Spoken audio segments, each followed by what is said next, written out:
नमस्कार, 4PM गुजरात में आप सभी का स्वागत है और मैं हूं आपके साथ आकांक्षा यादव। दोस्तों, गुजरात में स्थानीय स्वराज चुनावों की तैयारी जोरों पर है और आम आदमी पार्टी ने सभी सीटों पर मजबूत उम्मीदवार उतारने की घोषणा कर दी है।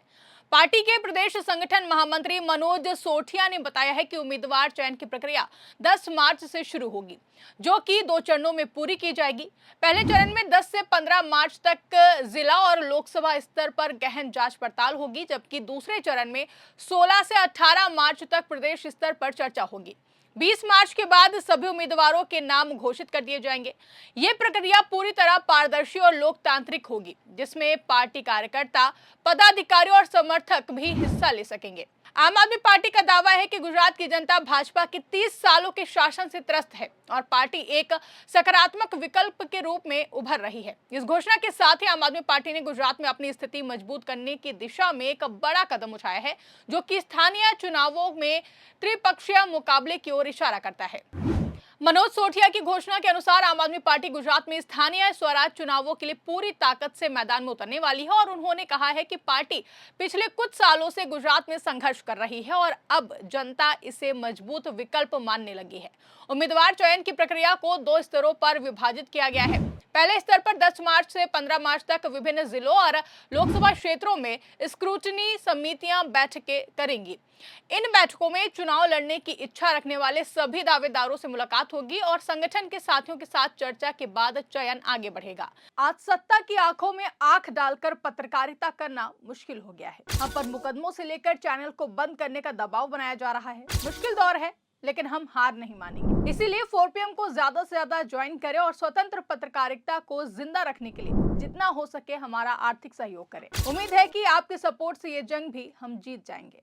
ये प्रक्रिया जिला स्तर पर होगी, जहां स्थानीय मुद्दों को ध्यान में रखते हुए उम्मीदवारों का मूल्यांकन किया जाएगा। सोठिया ने जोर दिया कि ये कदम पार्टी की लोकतांत्रिक परंपरा को दर्शाता है, जहां आधार से ही फैसले लिए जाते हैं। गुजरात के 33 जिलों में से हर जिले में ऐसी समितियां गठित की गई हैं, जो कि दावेदारों की योग्यता, लोकप्रियता और पार्टी के प्रति निष्ठा को परखेंगी। इस चरण में करीब 500 से ज्यादा दावेदारों की उम्मीद है, जो कि विभिन्न पृष्ठभूमियों से आते हैं, जिनमें किसान, युवा, महिलाएं और सामाजिक कार्यकर्ता शामिल हैं। आम आदमी पार्टी का कहना है कि ये प्रक्रिया न केवल पारदर्शी होगी, बल्कि इसमें कोई भेदभाव नहीं किया जाएगा। दूसरे चरण में 16 से 18 मार्च तक प्रदेश चुनाव समिति सभी उम्मीदवारों के नामों पर विचार करेगी। यहां पर जिला स्तर से आए नामों की समीक्षा होगी और जरूरी बदलाव किए जा सकेंगे। उसके बाद इन नामों को आम आदमी पार्टी की सर्वोच्च समिति के पास अंतिम मंजूरी के लिए भेजा जाएगा, जो कि दिल्ली में स्थित है। सोठिया ने विश्वास जताया कि 20 मार्च के बाद सभी सीटों पर उम्मीदवार घोषित हो जाएंगे और पार्टी मजबूत दावेदारी के साथ चुनाव लड़ेगी। गुजरात में स्थानीय स्वराज चुनावों में नगर पालिकाएं, नगर निगम, पंचायत और अन्य स्थानीय निकाय शामिल है, जहां कुल 10,000 से ज्यादा सीटें हैं। आम आदमी पार्टी का लक्ष्य इनमें से कम 20% सीटों पर जीत हासिल करना है, जो कि पिछले चुनावों से बेहतर प्रदर्शन होगा। पार्टी ने पहले ही घोषणा कर दी है कि सभी सीटों पर उम्मीदवार उतारे जाएंगे, जिससे भाजपा और कांग्रेस के लिए चुनौती बढ़ेगी। इस प्रक्रिया में पार्टी कार्यकर्ताओं को भी शामिल करने का प्रावधान है, जो कि सुझाव दे सकेंगे और दावेदारों का समर्थन कर सकेंगे। यह आम आदमी पार्टी की अनोखी शैली है, जहां ऊपर से फैसले थोपने की बजाय आधार से आवाज सुनी जाती है। आम आदमी पार्टी की यह घोषणा ऐसे समय में सामने आई है दोस्तों, जब गुजरात में स्थानीय चुनावों की आहट सुनाई दे रही है।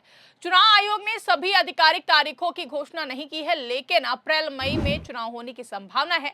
आम आदमी पार्टी ने पहले से ही तैयारी शुरू कर दी है, जो दिखाता है कि पार्टी गुजरात को लेकर कितना ज्यादा गंभीर है। मनोज सोठिया ने कहा कि गुजरात के लोग भाजपा के शासन से मुक्ति चाहते हैं और आम आदमी पार्टी सकारात्मक विकल्प दे रही है। उन्होंने युवाओं और इच्छुक लोगों को प्रक्रिया में हिस्सा लेने का न्योता दिया है। गुजरात में आम आदमी पार्टी की शुरुआत 2014 से हुई, लेकिन 2022 के विधानसभा चुनावों में पार्टी ने 5 सीटें जीती, जो एक बड़ा कदम था। अब स्थानीय चुनावों में पार्टी ग्रामीण और शहरी दोनों क्षेत्रों पर फोकस कर रही है, जिसमें सौराष्ट्र और उत्तर गुजरात में किसान मुद्दों पर जोर शामिल है, जबकि सूरत और अहमदाबाद जैसे शहरों शहरों में स्वास्थ्य और शिक्षा पर पूरा फोकस है, जिसको लेकर आम आदमी पार्टी का दावा है कि दिल्ली और पंजाब के मॉडल को गुजरात में लागू किया जाएगा, जिसमें मुफ्त बिजली, बेहतर अस्पताल और स्कूल समेत तमाम मुद्दे शामिल हैं। इस घोषणा से पार्टी कार्यकर्ताओं में उत्साह है और वो डोर टू डोर अभियान चला रहे हैं।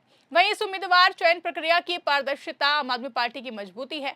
पार्टी ने कहा कि कोई भी व्यक्ति जो चुनाव लड़ना चाहता है वो जिला स्तर की स्क्रूटनी में हिस्सा ले सकता है।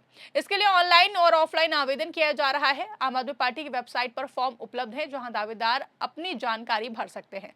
स्क्रूटनी में दावेदारों की पृष्ठभूमि, आपराधिक रिकॉर्ड, शिक्षा और सामाजिक योगदान को देखा जाएगा। पार्टी ने महिलाओं और युवाओं को प्राथमिकता देने का वादा किया है ताकि विविधता बनी रहे। गुजरात में आम आदमी पार्टी के पास 50,000 से ज्यादा सक्रिय कार्यकर्ता हैं जो इस प्रक्रिया में मदद करेंगे। सोढिया ने कहा कि यह प्रक्रिया लोकतांत्रिक है क्योंकि इसमें समर्थकों की राय ली जाती है। पिछले चुनावों में आम आदमी पार्टी ने इसी तरीके से उम्मीदवार चुने थे जिससे जीत हासिल हुई थी। अब स्थानीय स्तर पर भी ये और भी ज्यादा प्रभावी होगा क्योंकि मुद्दे लोकल हैं, जैसे कि पानी की समस्या, सड़कें और रोजगार, जिसको लेकर आम आदमी पार्टी का मानना है कि भाजपा ने इन मुद्दों को नजरअंदाज किया है, इसलिए जनता बदलाव चाहती है। वहीं आम आदमी पार्टी के राष्ट्रीय संयोजक अरविंद केजरीवाल की गुजरात का दौरा भी इस घोषणा से जुड़ा हुआ है। वो आज यानी कि 8 मार्च को गांधीनगर में किसान सभा को संबोधित करेंगे। 9 मार्च को सूरत में कार्यकर्ता सम्मेलन होगा। ये दौरा उम्मीदवार चयन से पहले मनोबल बढ़ाएगा। केजरीवाल गुजरात में कई बार आ चुके हैं और हर बार पार्टी की स्थिति मजबूत हुई है।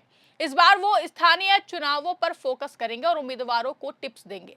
आम आदमी पार्टी का गुजरात में संगठन मजबूत है। पार्टी ने 2022 में 13% वोट शेयर हासिल किया था, जो अब बढ़ सकता है। विशेषज्ञों का कहना है कि स्थानीय चुनावों में आम आदमी पार्टी त्रिपक्षीय मुकाबला बन सकती है क्योंकि कांग्रेस कमजोर है। भाजपा को चुनौती देने के लिए आम आदमी पार्टी किसानों और युवाओं पर दांव लगा रही है।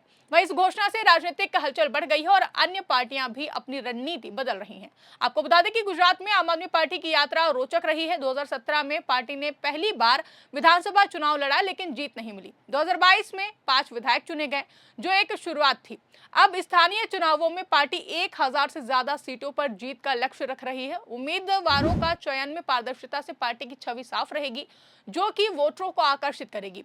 सोढिया ने कहा कि गुजरात का विकास तभी होगा जब भाजपा से मुक्ति मिलेगी। आम आदमी पार्टी की नीतियां दिल्ली जैसी हैं, जहां स्वास्थ्य और शिक्षा में क्रांति आई है। गुजरात में भी यही लागू करने का वादा है। इस प्रक्रिया से पार्टी नई प्रतिभाओं को मौका देगी, जो राजनीति में नया बदलाव लाएंगी। कुल मिलाकर ये घोषणा आम आदमी पार्टी के लिए मील का पत्थर है, जो गुजरात की राजनीति को बदल सकती है। वहीं इस खबर पर आपकी क्या राय है, कमेंट करके हमें जरूर बताइएगा। फिलहाल के लिए इस खबर में बस इतना ही। ऐसी ही तमाम बड़ी और राजनीतिक खबरों के लिए आप बने रहिए और देखते रहिए 4PM गुजरात। धन्यवाद।